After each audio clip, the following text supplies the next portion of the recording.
Okay, like Owen said, today's topic is Roger Williams and Anne Hutchinson. And in researching them, I realized, I guess, that we spend a lot of time in America talking about the founding fathers and don't talk too much about the 100 years that happened prior to them founding our country. And Roger Williams, especially, has I feel like a lot of what he came up with is the foundation for our country and democracy. So it was really wonderful, actually, to learn a little more about him.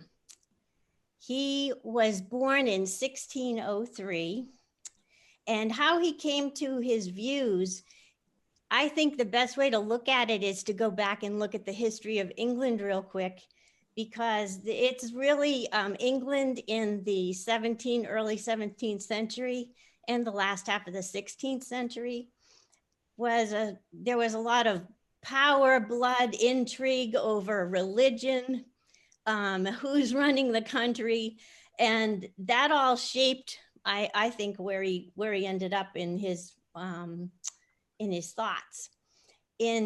As we know, in 1534, Henry VIII had rejected Catholicism and turned the country Protestant, the Church of England, when the Pope refused to accept his divorcing so that he could marry Anne Boleyn. He executed people who opposed him as heretics and traitors. His daughter, Queen Mary, made England Catholic again, and she burned Protestants at the stake.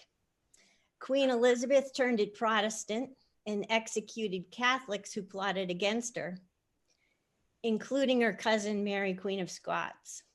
Her successor was King James, the Scottish Mary's son. Now, King James, when he inherited the throne the same year that Roger Williams was born, and he inherited this heritage too. He's Protestant, but he moved the Church of England closer to Catholicism, which really upset Puritans.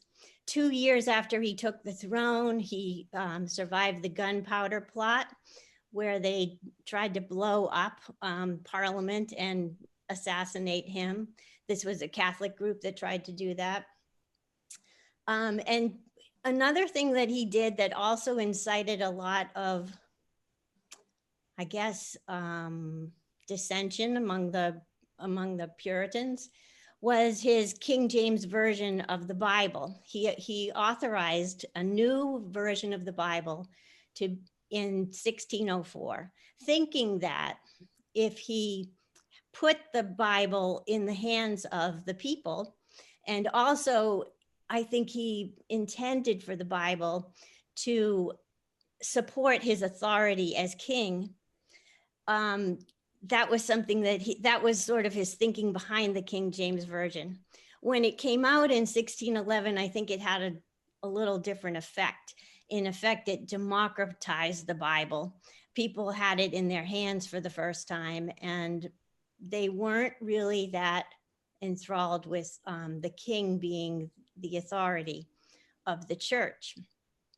And that's another thing that I think is so different from then to now, is that government, or the king, really was the head of the church. And that was even true when people came to America. When John Winthrop came to America, he set out to create a city on a hill that was God's example. We were God's people and would be a shining example of how to live in God's kingdom. But I'm getting ahead of myself.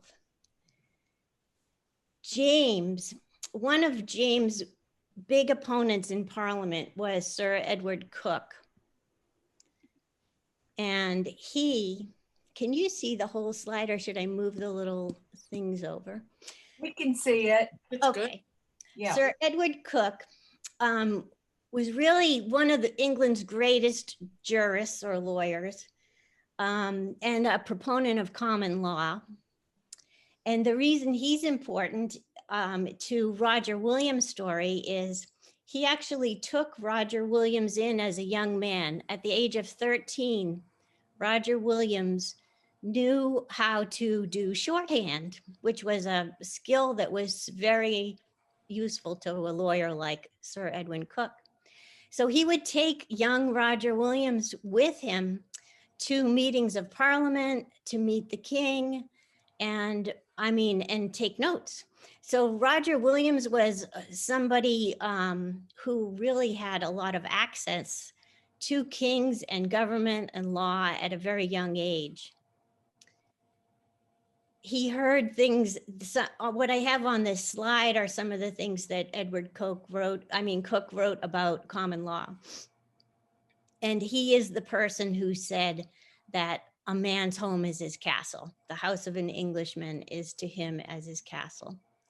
So some of this thought would be in William's mind as he's growing up.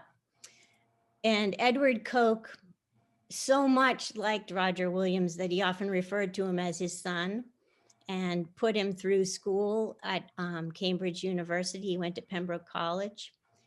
And shortly after graduating, Roger Williams became a member of the clergy in the Anglican Church.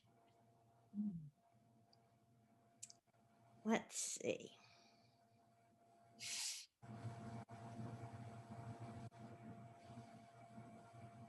After James died, his son, King Charles, took the throne. King Charles was even more of a force for an absolute monarchy, and definitely ran into a lot of conflict with Coke. I keep calling him Coke, sorry, I'm just looking at the spelling, it's Cook.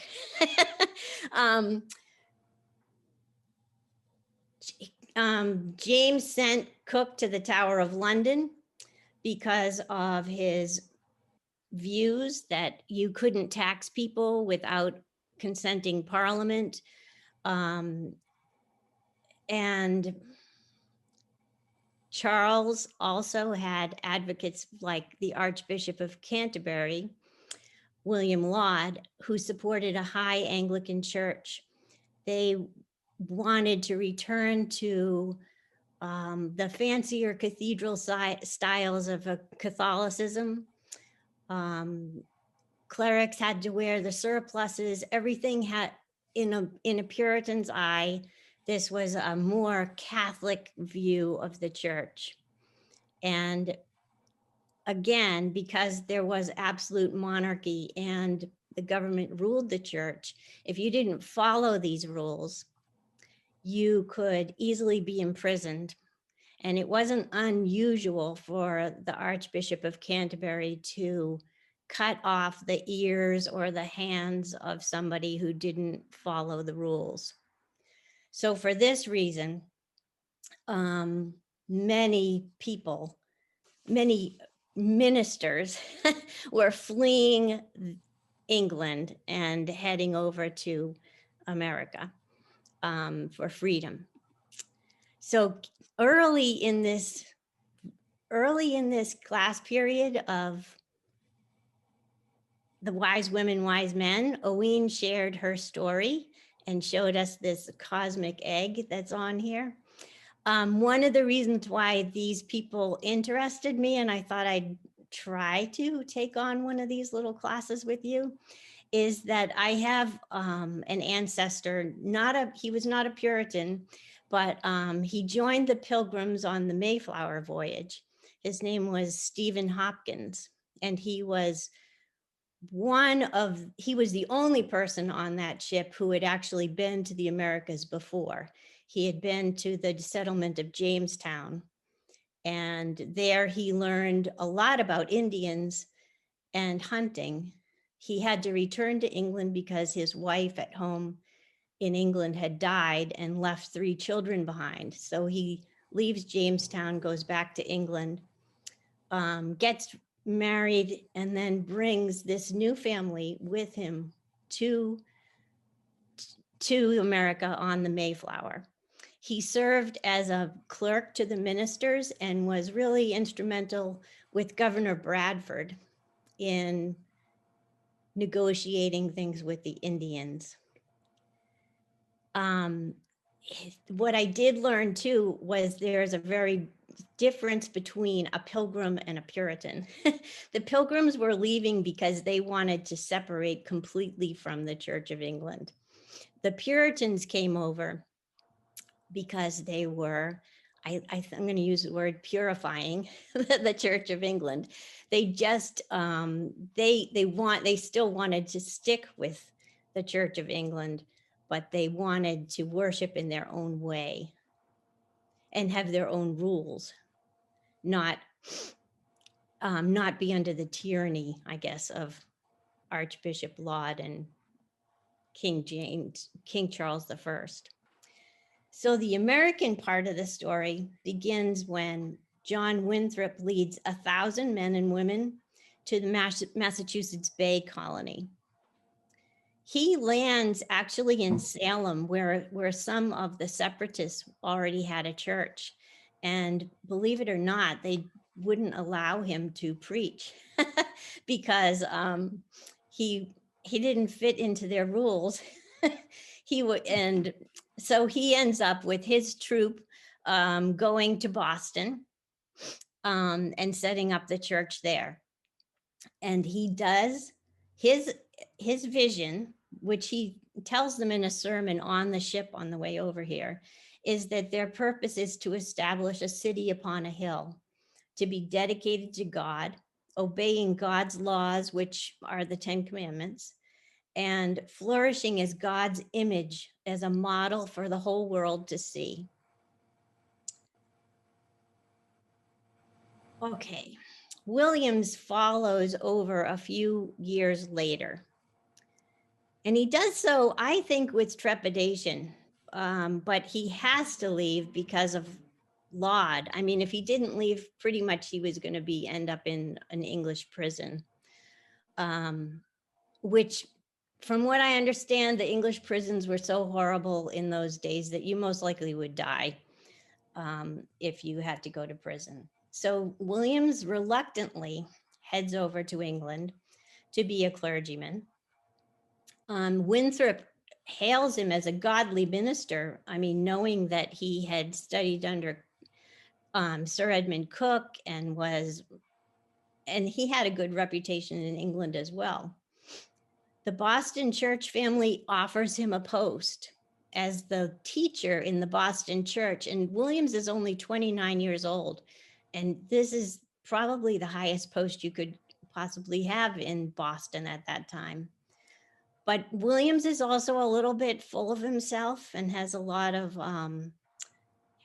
opinions that he expresses very freely. And he tells them that no, he doesn't think he agrees with this church. And he points out a lot of their faults. And so, as you can imagine, that puts him at odds with the church, the colony leaders right away. William ends up moving throughout the colonies of outside of Boston. He spends a little bit of time in Plymouth, and then he ends up teaching for a while in Salem. Everywhere he goes, though, the Boston church is pursuing him and trying to get rid of him. So they put pressure on Salem to get rid of Williams, and they end up banishing him. So for a while, this happens in the winter, and he's sickly. So they put it off for a little while, but eventually the Boston people set up a plot that they're going to come in and capture Williams and put him on a ship and just ship him back to England, where of course he would be put in prison. And it's John Endicott, who is in Salem, a governor in Salem. He lets Williams know that this is going to happen. So Williams takes what he can for warmth and heads out in the winter and escapes to really the wilderness, ends up in Rhode Island in Narragansett. Some Indians there took him in, and they help him through that winter. let's see. It's really the disputes that are happening between Williams and the Boston government are kind of fault lines that have run through American history for a long time. The proper relationship over the government and what man has made of God or the church. And the second is over the relationship between a free individual and government authority. Williams believed that there should be a firm separation of church and state. He also, and the sole liberty is just the fact that all men have the right to pursue happiness and believe what they see fit. Whereas in Boston, if you didn't believe exactly what they believed, you were banished, as you can see that happened to Williams. He also called them to task because he believed that where they were settled was not even their place to be settled in the first place. They were on Indian land, and it wasn't the king's right to grant them the land. So for all these teachings, this is why he was banished. When he ends up in Rhode Island, he actually purchases land from the Narragansett tribe to start his own colony. Let's see.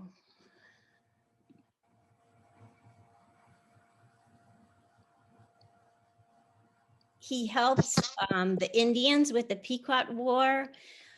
He actually learns enough about them that he's able to write a book about Indian language. It is published in London.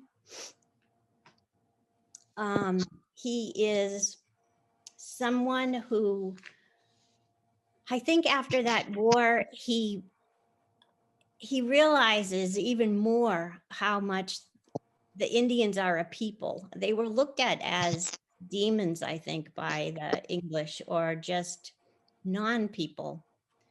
And he realizes that they actually have culture and care about each other just the way the English people do. They have families. They have laws that they live by. They are a civilized people in their own way. And he has a lot of respect for that. At this point, Rhode Island has become, I would say, like what Australia was to England. It was like a land where all your misfits or people who were banished were sent to. And it was even referred to as the sewer of Massachusetts. Massachusetts, well, with Roger Williams becoming more friendly with the Indians and able to unite some of the Indians with him, Massachusetts became more worried about Rhode Island and took steps to try and take it over. And because of that, Roger Williams travels to England to get a charter to set up his own separate state from Massachusetts. And while he's there, he does a lot of writing, and he actually meets John Milton, the poet, and teaches him how to speak Dutch. But one of the things that he writes while he's there is this document called the Bloody Tenet of Persecution for the Cause of Conscience, discussed in a conference between truth and peace. And this was a direct pamphlet. Well, when they did arguments, I guess in that day, that's what they did, is they published these pamphlets. But it's direct rebuke to a lot of the teachings of John Cotton in Boston, where he sets out his beliefs that church and state are separate. People can have different beliefs and live together peacefully. And he argues successfully in England, at least proposing to them that his providence, his Rhode Island, is going to at least be an experiment in free society. And England decides that they will let him have that land for this experiment. So he returns successfully. He returns happily and successfully. While this pamphlet is being published in London, he's on the ocean coming back to the United States or America. And it is met with horror and disgust in England, and they actually burn as many copies as they can of this pamphlet. And it's kind of funny because this goes on back and forth for a while between him and Cotton. Cotton writes a rebuttal, and then Williams publishes another rebuttal. Let's see. Now, the reason I mention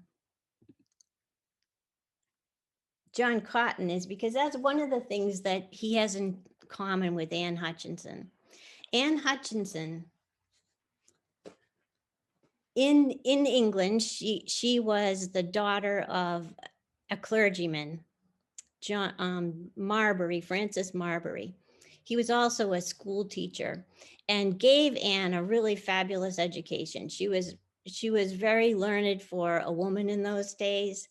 And also from his example, she learned to speak her mind, because he was a clergyman who often got in trouble for speaking out. One of his main gripes was that the Church of England put ill-prepared clergymen in their posts.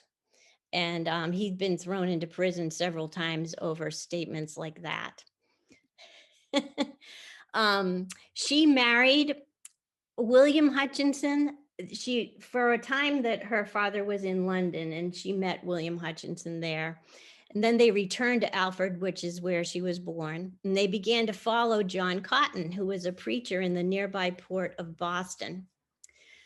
Cotton also felt that same pressure that Williams and Winthrop and all that felt, and he leaves England in 1633, and Anne and William follow him a year later. They all end up in Boston. Anne was one of his favorite parishioners, because even in London, even in Boston, England, she would hold weekly meetings in her home where they would talk about the sermon. And these were mostly women at her meetings, but they would discuss the sermon, they would discuss theology, and then a lot of these women she would bring to church with her. So he appreciated that, because his crowd was growing because of Anne Hutchinson.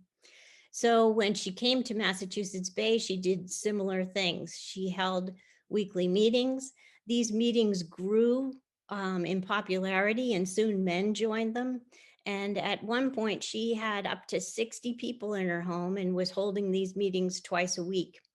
Another thing that I learned about a Puritan church is lay people were allowed to stand up and prophesy or give talks during the church time. I mean, church services, I believe, then were hours and hours long. It was nothing like today.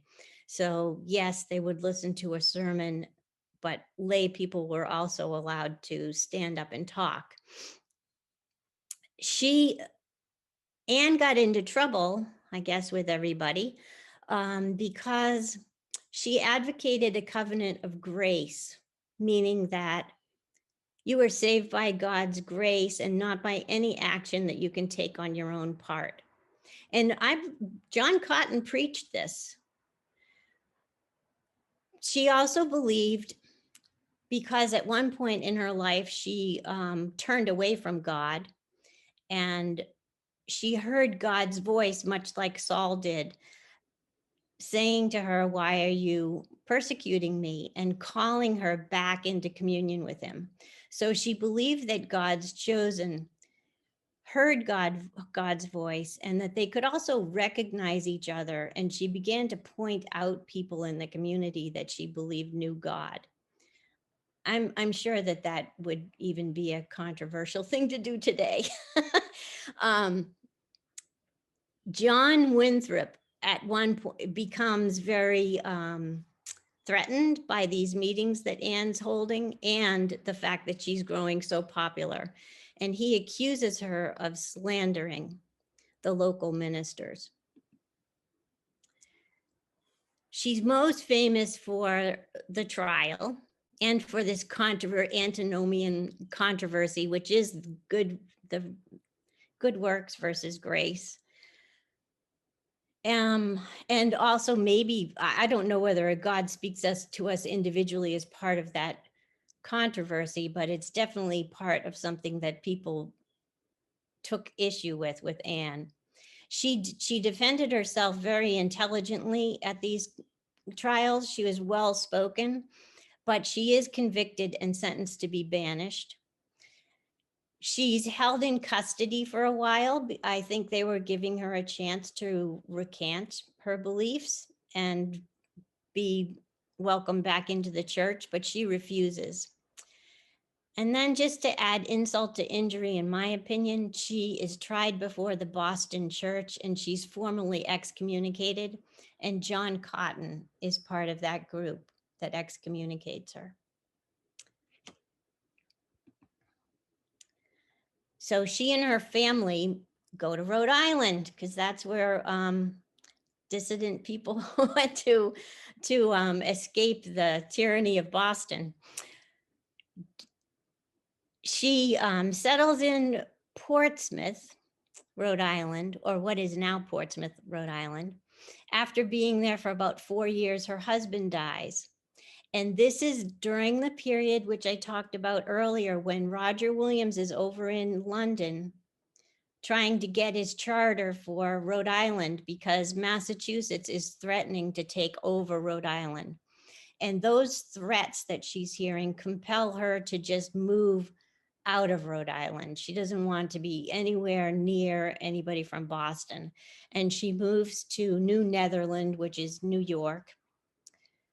She moves there with, she had 11 children. 6 of her youngest children moved with her. The other 5 were either settled in New England or England. And in 1643, Anne and all of her children except one are killed by Indians. Her daughter Susanna was actually taken captive by the Indians and released later.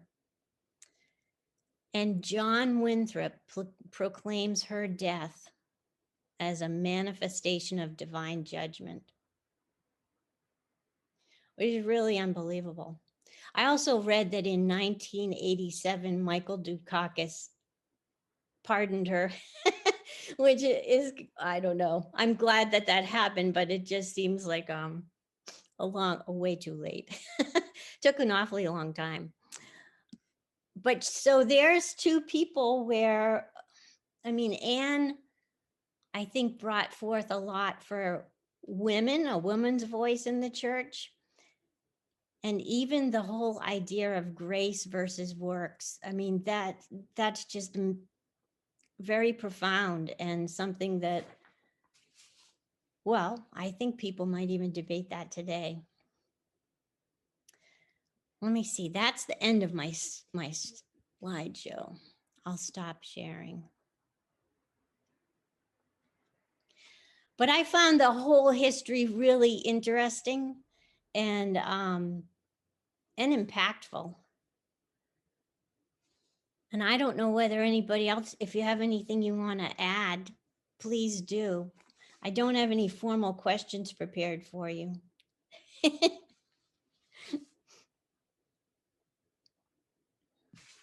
Nancy, I think one of the things that's interesting in the history in England is after, after James, then they abolish the monarchy, and that's when Cromwell comes in. So it gets even more extreme, and they murder the king. And they murder the king. Yeah, they murdered Charles I. Right. It really was a turbulent time. Like it really was. And if you remember in my presentation about, can't remember who I was talking about, but I showed you the pictures of the church where I worshiped as a child. all the pew ends were cut off by Cromwell's people in an attempt to purify the churches, to make them less ornate, very plain. And that was all a part of that movement. They called it the Cromwell Protectorate. Okay. Yeah, it's just another thing that struck me about Puritan New England. Well, as a kid, we would visit places like Old Salem Village or Sturbridge Village. And in all of those, they had stocks and pillories where tourists, you'd put your head and hands in these things, but that was the form of punishment then. And people weren't punished for what we would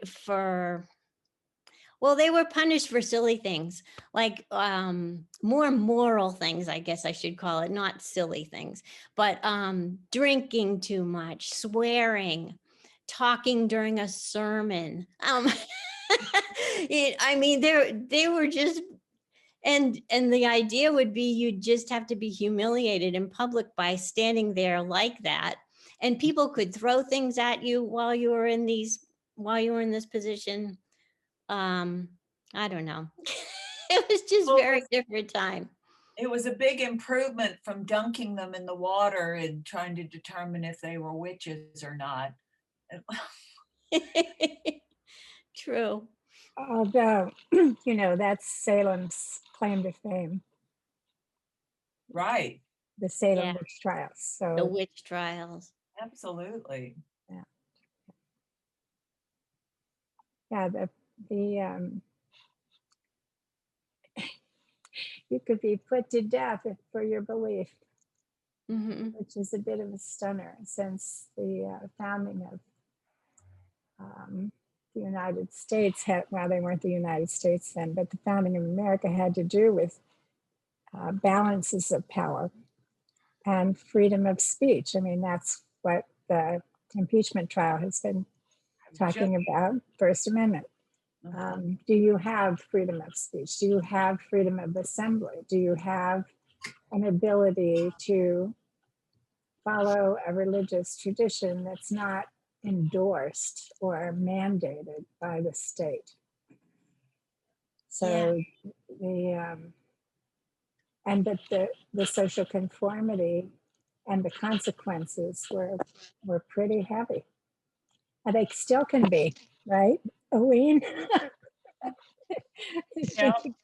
Fortunately, they can't cut my head off or my hands off without getting in trouble. All of this, I thought I'd nickname you Anne for the next couple of weeks. But, oh, gracious. Just amazing, just amazing. Well, and then later it was Cotton Mather, right? Sinners in the hands of an angry God. So the whole Jonathan Taylor, isn't it? Huh? That's who wrote Sinners in the Hand of an Angry God? Jonathan Taylor? No, Cotton Mather. I think I may be wrong. Yeah. Well, but it's the same kind of works righteousness and exactly so on that Hutchinson stood apart from. So I was always so surprised that she was killed by Native Americans. Something happened. Yeah. Something. She was a scapegoat for white European men's actions. And I think in Sacred Ground, we had seen the story of Roger Williams being taken care of by the Narragansett Indians and the subsequent Pequot War. So it's part of American experience, I think, that series.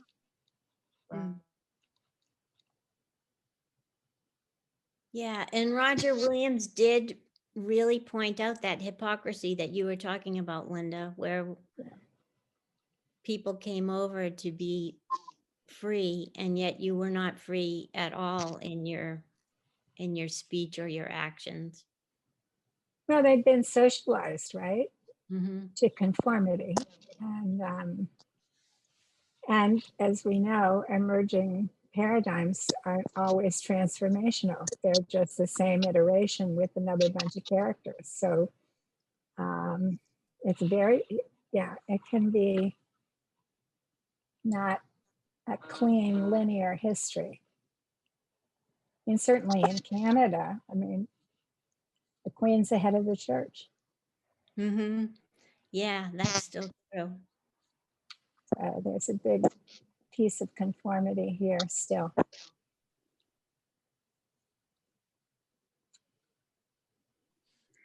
Well, the Pilgrims had already gotten kicked out of Holland, hadn't they, before they got, or did they? Yeah. So they really were separatists to the extreme, and yet, so it's just so hypocritical, so contrary to ordinary to preach a gospel and not to welcome other people. It just, and yet it still exists today. Yeah. Yeah, we just keep either moving people along because they're not welcome here, or we make definite statements about their unworthiness for the kingdom. Right? You know, it just,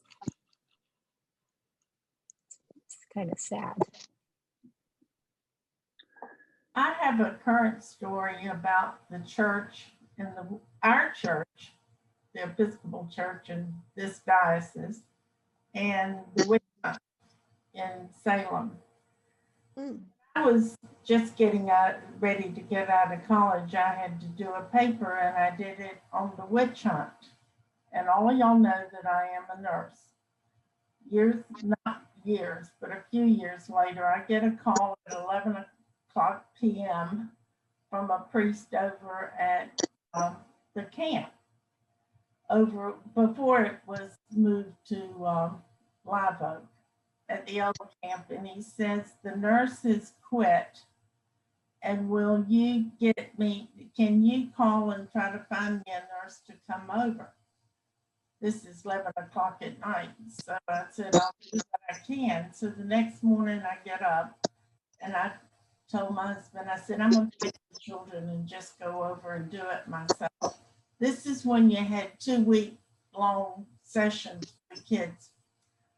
I get there and they had the lady from the kitchen watching the children till I get there. Well, it took me a while. I got there about 4 o'clock in the afternoon, and I walked into the infirmary, and I'm telling you, it was total bedlam, complete bedlam. All of them were up, running around. Other kids were in there. It was awful. And all of a sudden, I realized this is nothing more than the way that witch hunt was, that they were just hysteria. So I put all the kids to bed. If I had not done that paper, I might not have recognized mental hysteria. So I put all the kids to bed and I said, you're so sick, you have to get in bed. And then they tell me that there's a DO had come, which a doctor of osteopath had come and left a bottle of medicine for them. I could not, by law, give that medicine because I couldn't take orders from a DO. So I get all the kids in bed, I make rounds on them, I clear out all the other kids, and then I sit down the law. The law was, you are so sick, you must stay in bed. Your counselors can come in the morning and in the evening. You will only eat what I bring from the kitchen because you're so sick. And by morning, I had the whole place cleared out. So if I had not read that paper or read a witch hunt and realized that it was basically hysteria, and it was, I had mostly girls in there, like 10, 11, 12-year-old girls. And that's a time when girls get hysteria anyway. So it was interesting just to see the camp. And I had to like, when you're a nurse and you're in charge of something, you always look at all your surroundings. So I went down to the waterfront to check on the waterfront. And they given compressions and all for drowning victims or heart attacks was just starting. And they, I reviewed it with them, and they only knew how to blow in the mouth, but how to do the compressions. And I thought, well, how are you going to circulate the blood? So it was an experience that I never wanted to do again. And then what I realized is that of Florida didn't have any doctors. And I ended up with a couple of kids later in the week that were sick. I took them to Tallahassee, and the pediatrician saw them, and I said, I'm over here on my own with no help. Please give me your number so that if I have to call for help, you'll help me. And he did. But the hysteria part, y'all just should have seen that infirmary with all those kids. It was a mess, total mess. What a great story, Nina. Thank you. Michael, did you have something to say? I was just wondering about the issue, which of course is ongoing. People have had the argument about salvation by faith alone versus grace and works working together. But still wondering, thinking about the time period that this story was, would it have mattered what she was talking about? Would the fact that she was a woman simply have caused some people to want her to not hold influence in any way? Good point. Almost without a doubt. There were some other women preachers at the time. I'm trying to remember who they were. She was not unique, but when trying to think, the first woman ordained in the U.S., but I think that was much later, was permitted to go to college, and that was at Oberlin, which was the first college to admit women in the U.S. But she was not permitted to speak in class. And so it just depended upon the religious climate. So some were more free church and more Pentecostal, so that whoever spoke was inspired by the Spirit. But I don't think that there were a lot. And this morning, thanks to Oween, I've been binging on Amy Jill Levine.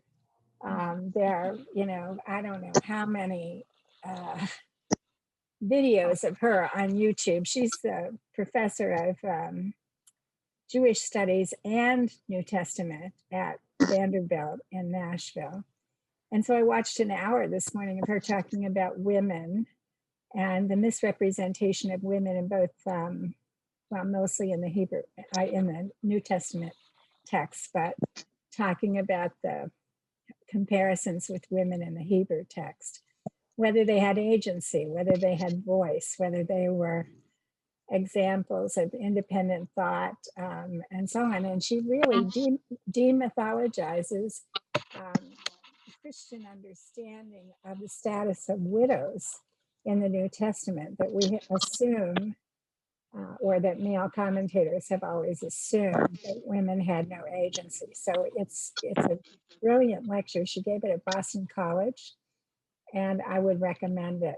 But now, that's all I'm thinking about. Thank you, Oween. Just get my wonderful. No, I mean it really. And I am so grateful to be able to tap into sitting at the feet of a brilliant woman who knows both Judaism, because she is a Jew, and because she loves Jesus, even though she doesn't think he is her Messiah. So there were always uppity women, I guess, who had something to say. John And Lewis, she- we'll call them John Lewis women. yeah, John Lewis. Andy, what do you have to say? Well, I just wanted to know what her name was so I could write it down. I'll send it to you. Oh, It's- okay, thanks. But it's Amy Jill Levine. Amy Jill Levine. Oh, okay. And isn't there a conversation with her on Thursday night at 7 that we It can? was last We Thursday just night, had it. and Oh, okay, it- that's right. it is available to be But watched. we'll have a recording. Yeah. Well, it's on the EBA website. I think that's the only place they're allowed to show it. She's very Okay. particular about the showing of her videos, her recordings.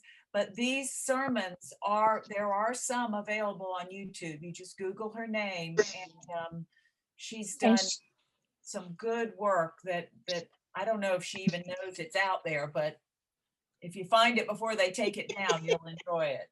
Well, the issue is that you will hear the same. She has certain stories, the way most of us do, that we tell over and over again. Not stories like Nina and the hysterics, but we have these stories that we tell, and so you'll hear her repeat from lecture to lecture the things that she holds dear. So. Which are what we're and- talking about, the importance of our story and with these story, which is what you did so well, Nancy. Thank you so much. This was just wonderful. Wonderful. And to have your story and Nina's story to intertwine with Yeah. the story. And related to them as well Yeah. by Yeah. journey. That's pretty interesting. Now Michael's getting very techny on us. He's got the little Oh, hand. he's got a hand. So next week we begin the window series again. And Scott Brown will be with us all through Lent to talk more about the windows at the cathedral. So same time, same station. Thank Great. you. Thank you, everybody. Thank you. Blessings for a holy Lent as we go forward. Yeah. Bye. Bye-bye. Thank you, Nancy. Bye. Thank you.